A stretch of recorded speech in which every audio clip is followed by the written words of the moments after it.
राजा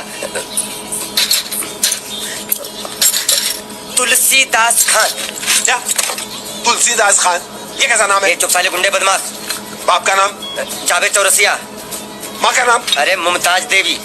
अबे तू आदमी है कि इंडिया पाकिस्तान की सरहद? भाई एक जमाना था जब कॉमेडी सिर्फ कॉमेडी नहीं थी, एक इमोशन था जो सच में फील होता था। जैसे बाबूराव की आंखों में शराफत होती थी और इतनी गुंडागर्दी के बाद भी सर्किट हमेशा मासूम दिखता था। मतलब उनकी आंखों में कोई हवस या वल्गर जैसी हरकतें नहीं थी। तो फिर आज ये सारी क्वालिटीज कहां गई? इसे मैंने सिर्फ 4 पॉइंट में समझाया है।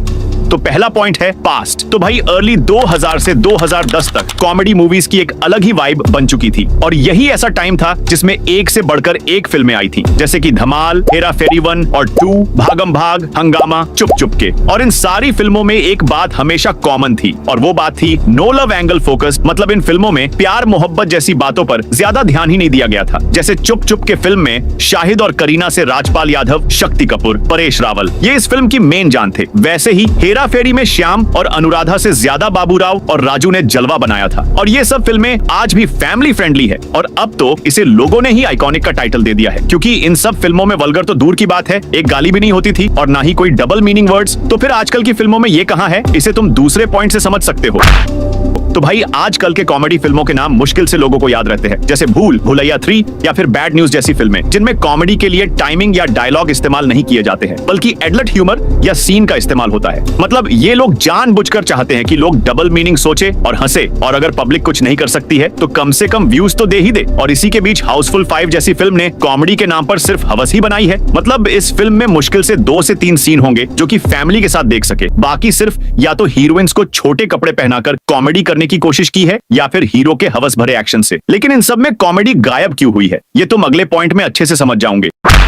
तो भाई कॉमेडी गायब होने के भी 3 बड़े रीजन हैं, जिसमें पहला है राइटर की कमी। मतलब आजकल के राइटर अपना दिमाग सिर्फ मीम के लेवल से सोचते हैं। वो बस इतना चाहते हैं कि किसी भी तरह से उनके लिखे हुए डायलॉग या सीन के मीम्स वायरल हो जाए। वही दूसरा बड़ा कारण है ओटीटी प्लेटफॉर्म, जो कि जानबूझकर मेकर्स पर दबाव डालना चाहते हैं कि वो अपनी फिल्मों में बोल्ड कॉमेडी करे। तभी इन्होंने लवयापा और नादानिया जैसी फिल्मों को कॉमेडी बताने की कोशिश की है। और तीसरा लेकिन सबसे बड़ा कारण है ऑडियंस, जो कि खुद तुम लोग हो। मतलब आजकल कोई भी सोशल मीडिया देख लो, वह तुम्हें सिर्फ एडल्ट कॉमेडी की रील्स या शॉर्ट्स आएंगे, और जिन बंदों के सोशल मीडिया की फीड क्लीन होती है उसे या तो लोग निब्बा बोलते हैं या फिर बच्चा। और फिर यही ऑडियंस को जब एडल्ट कॉमेडी पसंद नहीं आती है तो फिर वो कमेंट करने लग जाते हैं कि पुरानी फिल्में आइकॉनिक होती है, जबकि वो ये ध्यान नहीं देते हैं कि पुरानी फिल्म की ऑडियंस भी अगर तुम जैसी होती तो राजू, श्याम और बाबूराव तीनों अनुराधा के पीछे पड़े होते और धमाल फिल्म में भी हीरोइंस को ऐड करना पड़ता। लेकिन इन सब कारण से हम क्या मिस कर रहे हैं, ये तुम आखिरी पॉइंट से समझ जाओगे। तो भाई इस वल्गर और बोल्ड कॉमेडी के कारण अगर सबसे बड़ी चीज जो ऑडियंस के पास नहीं है वो है इमोशनल कनेक्शन। मतलब तुम अपने दिल से सोचो कि आखिरी बार कौन सा ऐसा कॉमेडी कैरेक्टर है जिससे तुम इमोशनली कनेक्ट हुए थे। क्योंकि मेरा जवाब तो क्लियर है, एक भी नहीं। क्योंकि स्पेशली लॉकडाउन के बाद तो कोई ऐसी फिल्म नहीं आई है जिसके हीरो का नाम भी मुझे याद होगा। वही पुरानी कैरेक्टर के नाम अगर कोई तुमसे पूछेगा तो एक साथ तुम अनेक कैरेक्टर का नाम बता सकते हो, जैसे कि बांडिया, आदिमानव, तुलसीदास खान, बाबला,